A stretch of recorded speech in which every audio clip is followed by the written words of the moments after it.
Hello guys, welcome to science cafe. My name is Yogesh Sharma.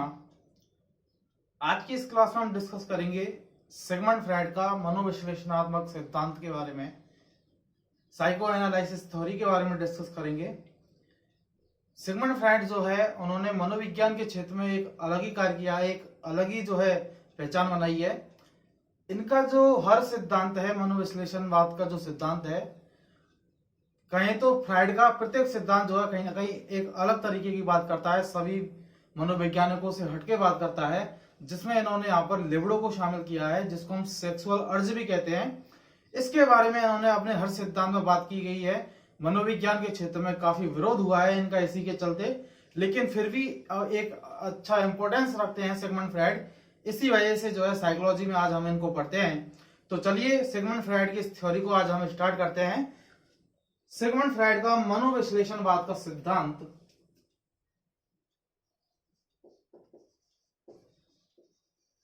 Sigmund Freud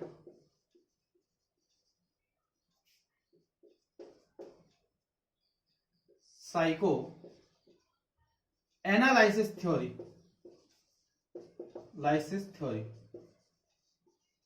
मनोविश्लेषणवाद का सिद्धांत जो कि सिगमंड फ्रायड ने दिया है। सिगमंड फ्रायड जो है, इनका जन्म 1856 में ऑस्ट्रिया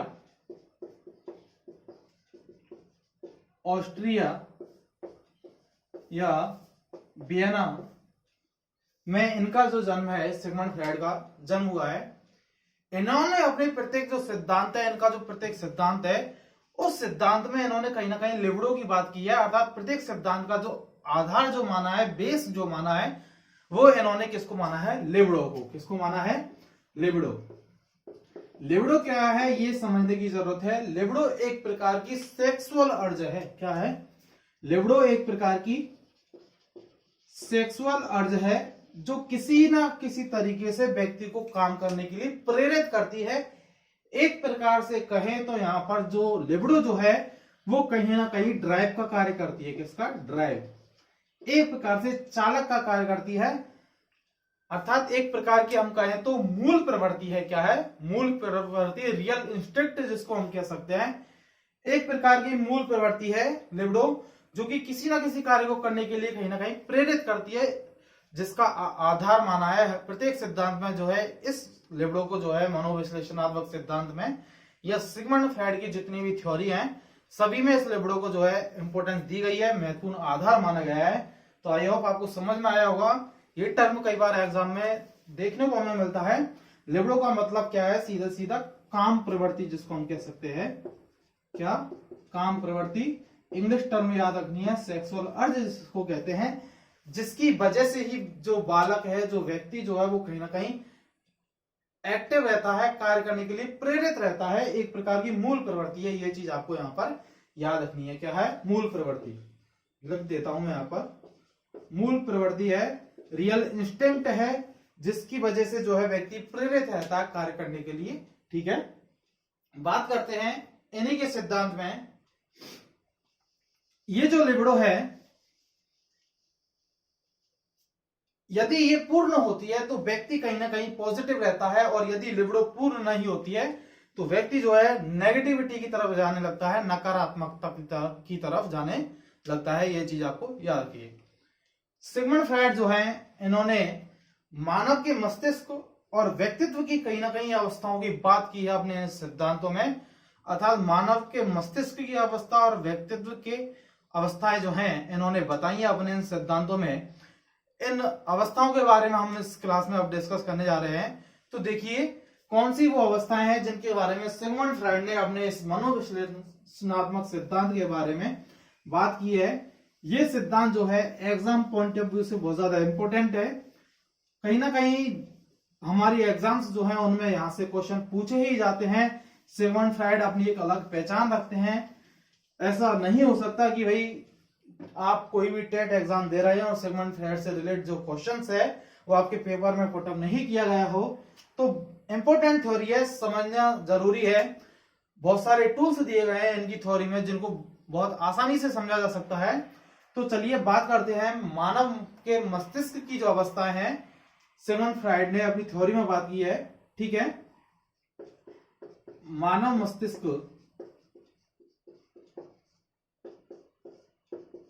की अवस्थाएं, अर्थात कहें तो सिगमंड फ्राइड ने अपने सिद्धांत में मानव जो मस्तिष्क है उसको एक हिमखंड की तरह माना है। एक कहें तो बर्फ का टुकड़ा है जो कि पानी पर तैर रहा होता है। ठीक है, उस बर्फ के टुकड़े की तरह माना है इन्होंने। और यहां पर 3 अवस्थाएं दी हैं, उन अवस्थाओं के बारे में जिक्र करते हैं। पहली है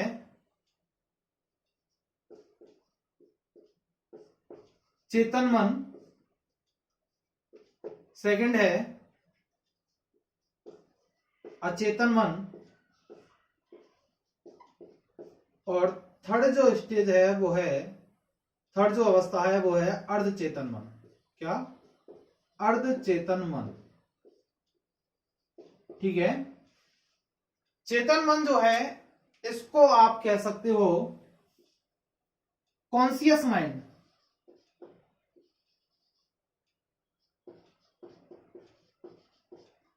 ठीक है, इसको हम कहेंगे अनकॉन्शियस, और ये है लास्ट वाला जो है अर्धचेतन, जिसको हम सब कॉन्शियस कह सकते हैं या हाफ कॉन्शियस भी आप बोल सकते हो, कॉन्शियस माइंड। ठीक है, 3 प्रकार के मन की बात की है सिगमंड फ्राइड ने अपनी इस थ्योरी में, चेतन, अचेतन और अर्धचेतन। ठीक है, इन्होंने अपने इस सिद्धांत में इन मानव मस्तिष्क की जो मन की अवस्था है इनको एक हिमखंड की तरह माना है, बर्फ के टुकड़े की तरह माना है। आप ये ऐसे इसको जान सकते हैं, यहां पर एक डायग्राम के थ्रू समझने का प्रयास करते हैं। देखिए, जैसे ये इसमें पानी भरा हुआ है और यहां पर ये कोई एक बर्फ का टुकड़ा है। ठीक है,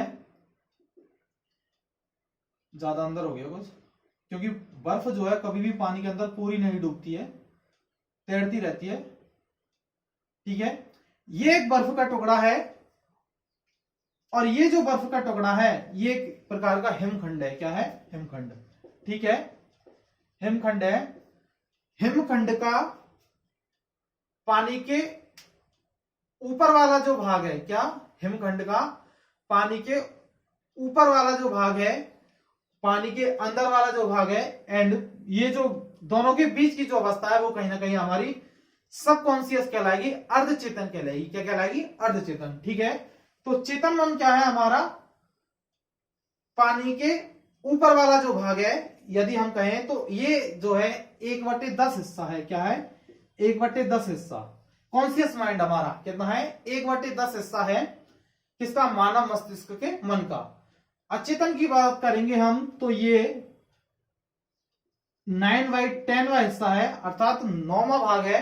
ठीक है, तो और ये जो अर्धचेतन मन है, इस अर्धचेतन मन की हम जब बात करेंगे तो आपको याद रखना है, यदि क्वेश्चन पूछा जाए अचेतन मन का हिस्सा कितना है? 1/10, और सॉरी चेतन मन का 1/10 और अचेतन मन का 9/10। अर्धचेतन जो है एक पतली परत के रूप में है, जहां पर जो है ये जो परत है वो बर्फ के पानी के ऊपर और पानी के अंदर वाली जो सतह है उसके बीच वाली जो परत है वो कहीं ना कहीं हमारी सबकॉन्शियस माइंड से जुड़ी हुई है। ठीक है, तीनों को समझने का प्रयास करते हैं।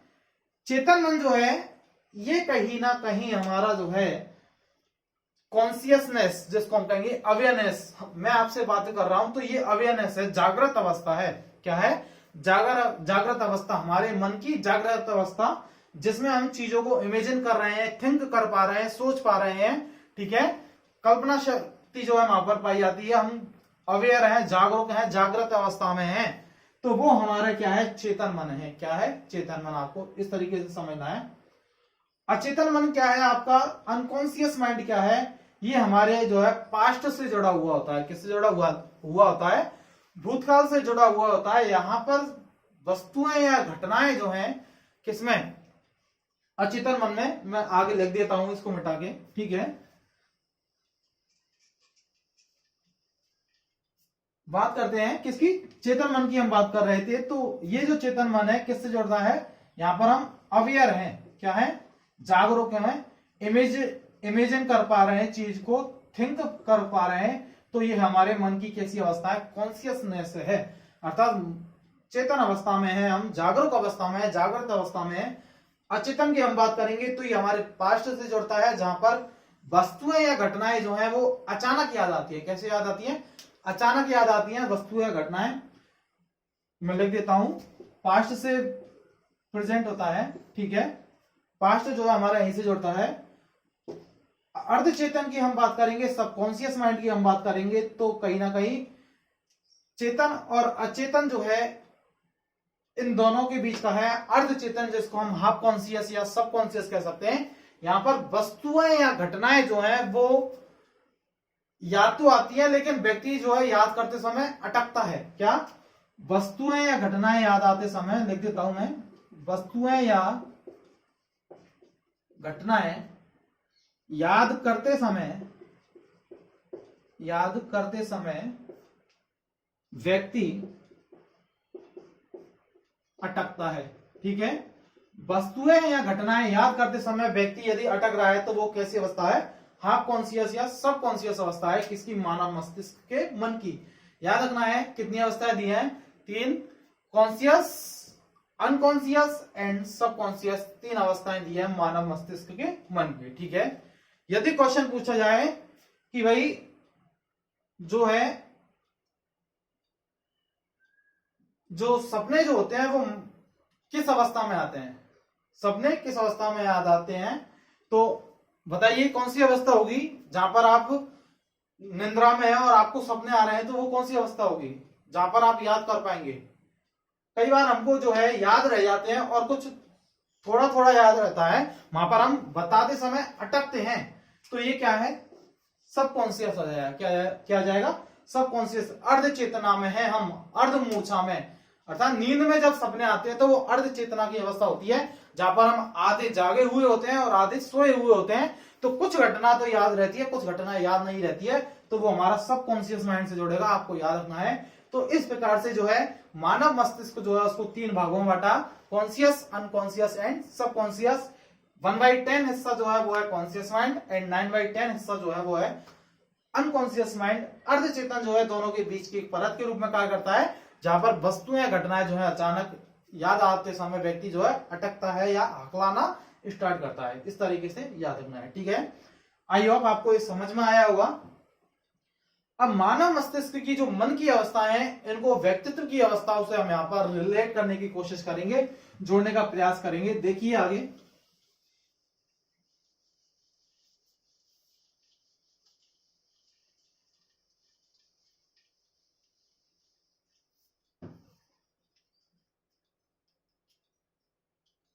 मस्तिष्क की अवस्थाएं जो हैं,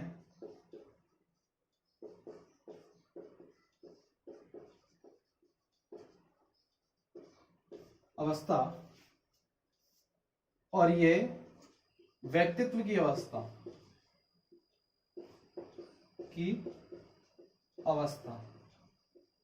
ठीक है। दोनों को जोड़ने का प्रयास करेंगे। इसमें हमारे,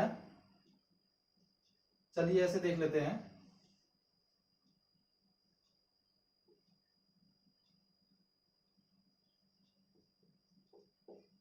चेतन, अचेतन और अर्धचेतन, ठीक है। इसको भी यहां पर 3 भागों में बांटते हैं। ये है इड, ईगो और सुपर ईगो, ठीक है। इड, ईगो और सुपर ईगो ये मानव व्यक्तित्व की 3 अवस्था हैं। इड को हम बोलते हैं इदम, क्या बोलते हैं, इदम। ईगो को हम बोलेंगे अहम,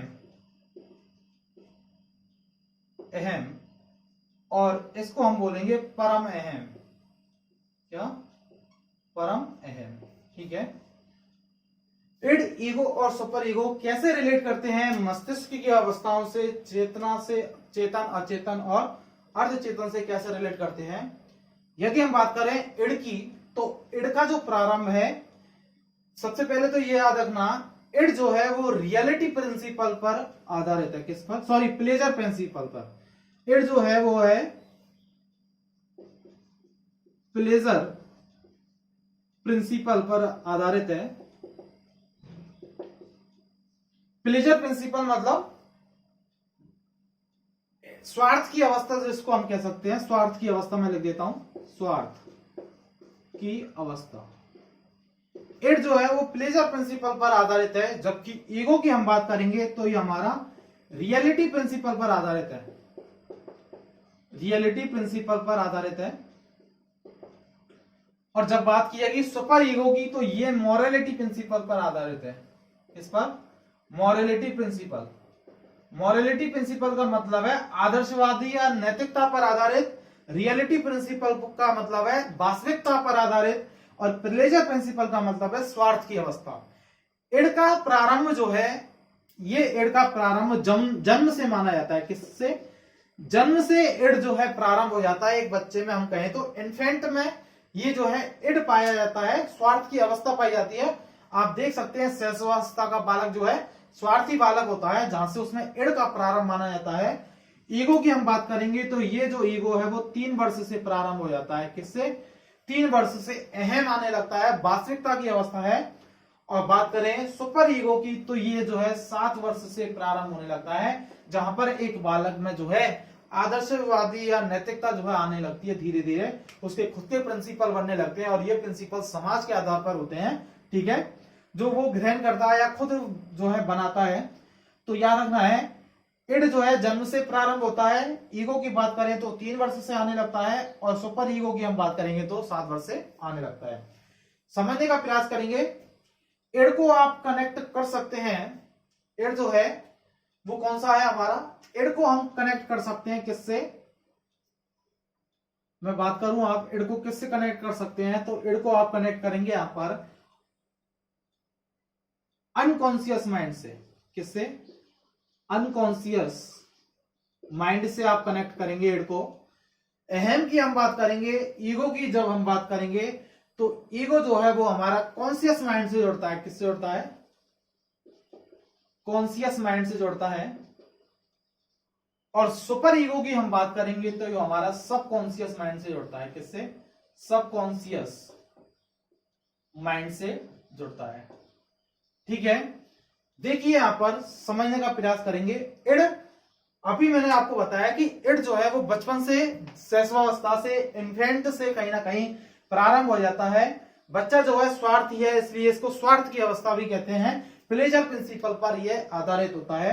यहां पर बच्चा जो है इड प्रभावी होने पर, इड का प्रभावी होने पर जो है यहां पर बच्चा जो है वो कहीं ना कहीं एक तरफा सोचता है, अर्थात वह कहीं ना कहीं स्वार्थ से जुड़ा हुआ है। और यदि वह कार्य पूरा नहीं होता है तो बच्चा कहीं ना कहीं कुसमायोजित हो जाता है। कैसे हो जाता है? कुसमायोजित हो जाता है। बात करें सुपर ईगो की, तो ये जो है बुजुर्ग लोगों में बहुत ज्यादा पाया जाता है। आदर्शवादी और नैतिकता पर जो आधारित होते हैं, ये कहीं ना कहीं सबकॉन्शियस माइंड का हिस्सा है। किसका हिस्सा है? सबकॉन्शियस माइंड का हिस्सा है। यहाँ पर इनके खुद के आदर्श होते हैं, खुद के नैतिक सिद्धांत होते हैं, उन सिद्धांतों पर ये चलकर कार्य करते हैं। यदि सुपर ईगो प्रभावी है और इड प्रभावी है, तो दोनों ही कंडीशन में व्यक्ति क्या होता है? कुसमायोजित होने लगता है, अर्थात बैड एडजस्ट होने लगता है। हम कहें तो बैलेंस की स्थिति नहीं होती है देखने को। चाहिए की मांग की यदि बात करेगा तो वो सुपर ईगो होगा। ठीक है, ईगो जो है इन दोनों के बीच में पुलिसमैन या रेफरी का कार्य करने लगता है। एक अलग ही रास्ता निकालने का प्रयास जो करेगा वो कौन है? ईगो है। आपको याद रखना है, क्या करेगा? पुलिसमैन की तरह कार्य करेगा, पुलिसमैन या रेफरी की तरह कार्य करेगा। एक अलग रास्ता निकालने की कोशिश करेगा। कौन? ईगो। तो दोनों को जो बैलेंस करने का कार्य, यदि इड और सुपर ईगो दोनों यदि प्रभावी हैं, तो जहां पर बैलेंस करने की बात आएगी तो वो कौन होगा? ईगो होगा। आपको सीधा ये याद रखना है, ईगो जो है यहाँ पर पुलिसमैन या रेफरी का कार्य करेगा। इसको एक एग्जाम्पल के थ्रू समझने का प्रयास करते हैं कि भाई इड, ईगो और सुपर ईगो को आप कैसे जो है समझ सकते हैं, तो यहां पर एक एग्जांपल के थ्रू बात करते हैं। इड जो है, इद जो है, आपने मार्केट गए और वहां पर आपने किसी दुकानदार से जो है सामान लिया, आप उसको पैसे देना भूल गए, ठीक है, पैसे देना भूल गए, तो आपको पता था आपने उसको पैसे नहीं दिए, तो इड जो है वहां पर प्रभावी होगा कि छोड़ो यार, क्या पैसे वैसे देते हैं, चलते हैं अपन, तो 5-10 रुपए बचेंगे अपने, तो ठीक है। तो यहां पर इड प्रभावी हो गया, स्वार्थ की अवस्था है, अपना वाला सोच रहा है, सामने वाले का बिल्कुल नहीं सोच रहा है, ठीक है, इड प्रभावी है। बच्चों में होता है कई बार, बच्चे जो है पैसे देकर नहीं आते हैं, ठीक है, तो स्वार्थ की अवस्था है।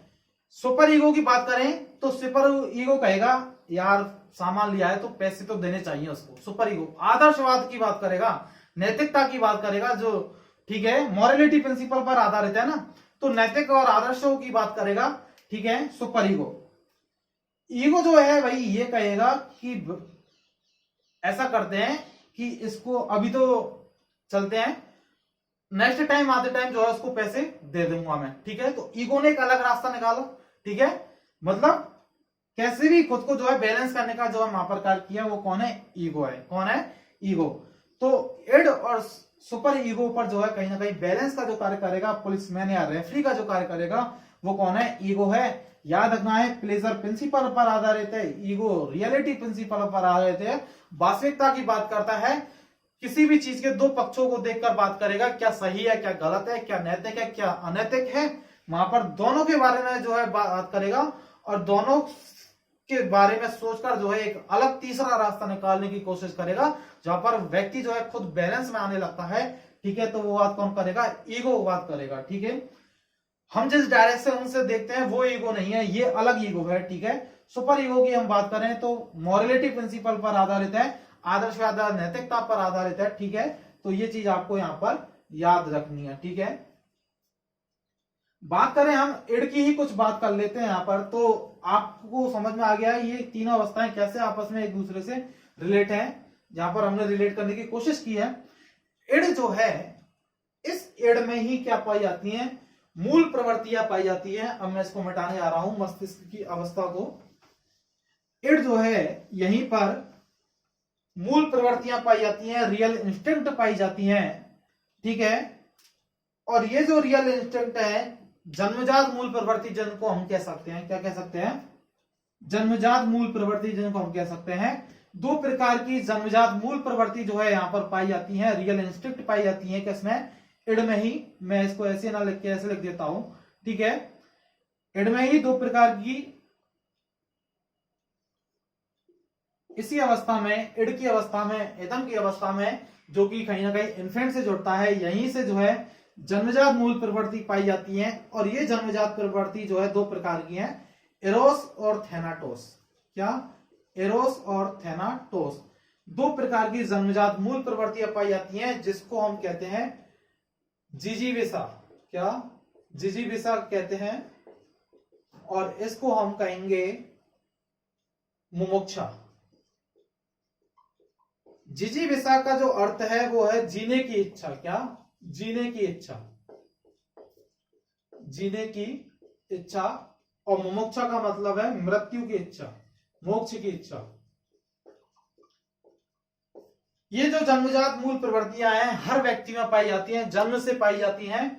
जिजीविसा जो है, एरोस जो है, जिन व्यक्तियों में पाई जाती है वो जीवन के प्रति आशावादी होते हैं, पॉजिटिव होते हैं, जीने की इच्छा जिनमें पाई जाती है, किसी ना किसी चीज से होपफुल होते हैं, निराश नहीं होते हैं। कहने का मतलब यह है कितना भी बुरा टाइम आए लेकिन फिर भी जीने की जो है उम्मीद बनाए हुए हैं, आगे के बारे में सोचते हैं, होपफुल होते हैं, तो आशावादी होते हैं एक प्रकार से हम कहें तो। एरोस जो है वो कहीं ना कहीं आशावादी से जुड़ता है, किससे, आशावादी, किसी ना किसी उम्मीद में, किसी ना किसी आशा में जो है अपने जीवन को जो है बनाए रखते हैं, जीने की इच्छा जो है उनमें पाई जाती है। वो एक प्रकार का क्या है, एरोस, जो कि एक प्रकार की रियल इंस्टिंक्ट है, मूल प्रवृत्ति है, याद रखना है। थैनाटोस की हम बात करेंगे तो थैनाटोस जो है, जिसको हम कहते हैं, ये कहीं ना कहीं मुमुक्षा से उड़ता है, मृत्यु की इच्छा से उड़ता है, जीवन के प्रति जो है निराशावादी इन लोगों में पाई जाती है। निराशावादी व्यक्ति, निराशावादी व्यक्ति होते हैं, जीवन के प्रति इनमें निराशा पाई जाती है, अर्थात कोई जीने की उम्मीद जहां पर ना बची हो वो थैनाटोस प्रवृत्ति में आएगा। थैनाटोस रियल इंस्टिंक्ट से वो लोग जुड़े हुए होते हैं। जैसे आपने देखा होगा आतंकवादी जो लोग हैं, ठीक है, या अपराधी प्रवृत्ति के जो लोग हैं, उनमें थैनाटोस पाई जाती है। जीने के प्रति जो है उनकी जो इच्छाएं जो है वो कहीं ना कहीं खत्म हो जाती हैं। थैनाटोस से जुड़े हुए व्यक्ति हैं तो इसको हम मुमुक्षा या मृत्यु की इच्छा भी कह सकते हैं। तो आपको याद रखना है 2 प्रकार की मूल प्रवृत्तियां जो है वो किससे जुड़ी हुई होती हैं, व्यक्तित्व की इड़ अवस्था से जो है कहीं ना कहीं जुड़ी हुई होती है। तो आपको याद रखना है थैनाटोस और इरोस के बारे में कई बार क्वेश्चंस यहां से पूछे ही जाते हैं, इसलिए एग्जाम पॉइंट ऑफ व्यू से बहुत ज्यादा इंपॉर्टेंट है ये चीज, ठीक है। बात करते हैं, एक टर्म और आती है जिसको हम नार्सिज्म कहते हैं। क्या कहते हैं? नार्सिज्म क्या होता है, ठीक है। नार्सिज्म का मतलब है, मैं यहां पर लिख देता हूं आपके लिए, नार्सिज्म क्या होता है इस चीज को भी समझ लीजिए आप। कई बार क्वेश्चन जो है यहां से पूछा जाता है।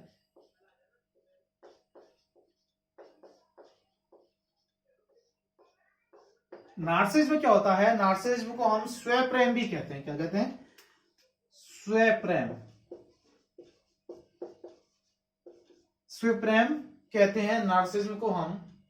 जिन व्यक्तियों में नार्सिज्म खत्म हो जाता है वो कहीं ना कहीं पशु तो लेते हैं। व्यक्ति जो है हमेशा जिंदगी भर जो है खुद से प्यार करता है। जिन व्यक्तियों में ये नार्सिज्म जो है खत्म हो जाता है, नार्सिज्म हमेशा जन्म से पाया जाता है, कहें तो हम व्यक्ति जो है जिंदगी भर चलता है। व्यक्ति जो है खुद से कभी भी ऐसा नहीं है खुद से घृणा करने लगे। यदि व्यक्ति में खुद से जो है प्यार करने की कोई आशा नहीं होगी तो व्यक्ति जो है पशु तुल्य व्यवहार करने लगेगा। तो नार्सिज्म को आप केवल इतना समझिए कि स्वयं प्रेम से जुड़ता है, खुद से जुड़ता है, ठीक है, नार्सिज्म। एक बात और आती है शैशव कामुकता। क्या? शैशव कामुकता कई बार क्वेश्चन में पूछी जाती है, क्या होती है शैशव कामुकता? शैशव कामुकता का मतलब है कि बच्चा जो है उस बच्चे में जन्म से ही काम प्रवृत्ति पाई जाती है, लिबिडो पाई जाती है, जिसकी वजह से वह मां के स्तनों से दुग्धपान जैसी अन्य क्रियाएं जो है करता है। इसी को फ्राइड ने शैशव कामुकता कहा है। ये चीज आपको यहाँ पर याद रखनी है। तो आई होप आपको ये इड, ईगो और सुपर ईगो अच्छी तरीके से समझ में आया होगा। किस प्रकार से आपस में जो है ये मानव मन के मस्तिष्क की अवस्थाओं से कहीं ना कहीं रिलेट करते हैं, आपस में जुड़े हुए होते हैं। एग्जाम जो है एग्जाम में क्वेश्चंस जो है यहाँ से कई बार पूछे ही जाते हैं। याद रखना है इड जो है वो जन्म से प्रभावी होता है, 2 वर्ष तक प्रभावी होता है। 3 वर्ष से ईगो प्रारंभ हो जाता है और 6 वर्ष तक चलता है। कहां तक चलता है? 6 वर्ष तक चलता है, ये इतना याद रख लीजिएगा। और 7 वर्ष से जो है यहाँ पर सुपर ईगो आने लगता है, परम अहम आने लगता है, जो कि कहीं ना कहीं मॉरलिटी प्रिंसिपल पर बेस्ड होता है। पुलिसमैन या रेफरी का जो कार्य करेगा वो हमारा कौन होगा? ईगो होगा। इड जो है हमारा किससे जुड़ा हुआ होता है? इड की हम बात करें तो अनकॉन्शियस माइंड से जुड़ा हुआ होगा, अचेतन अवस्था से जुड़ा हुआ होगा, किसी प्रकार का चिंतन जिस अवस्था में नहीं पाया जाता है। ईगो की हम बात करें तो वो कहीं ना कहीं कॉन्शियस माइंड से जुड़ा हुआ होगा, जहां पर सही और गलत का डिसीजन लिया जाता है, क्या सही है क्या गलत है उसके बारे में सोचा जाता है। तो कहीं ना कहीं कॉन्शियसनेस से ये चीज जुड़ी हुई है। और कहीं ना कहीं हम बात करेंगे सुपर ईगो की तो वो कहीं ना कहीं सब कॉन्शियस माइंड से जुड़ा हुआ होता है। तो ये चीज आपको यहाँ पर याद रखनी है। क्वेश्चन जो है पूछे ही जाते हैं, हर चीज इंपॉर्टेंट है एग्जाम पॉइंट ऑफ व्यू से। रीट का अभी तो 20 तारीख फिक्स ही है, ठीक है। एग्जाम लगे या ना लगे, कोरोना जिस तरीके से बढ़ रहा है हमें भी सतर्क रहने की जरूरत है। घर पर रहें, अच्छे से पढ़ाई करें सभी। एग्जाम जब भी लगेगी तब सही, लगेगी तो सही, ठीक है। इसी उम्मीद में हम भी आशावादी रहें, हम भी इरोस की प्रवृत्ति से जुड़े रहें, जीने की एक इच्छा रखें, होपफुल रहें, हमेशा कभी निराश नहीं हो, बस पढ़ते रहें, घर वालों के साथ हैं। आई होप सभी स्वस्थ रहें, अपने आसपास वाले लोगों को भी जागरूक करें कि किसी न किसी रूप से जो है वो इस बीमारी से दूर रहें, सभी सतर्क रहें, एक नई उम्मीद नए होप के साथ जो है जिंदगी को जिएं। मिलेंगे फिर नेक्स्ट क्लास में एक नए वीडियो के लेक्चर के साथ। तब तक के लिए अपना ख्याल रखिएगा, खुश रहिएगा। Thank you, bye, stay home, stay safe, thank you.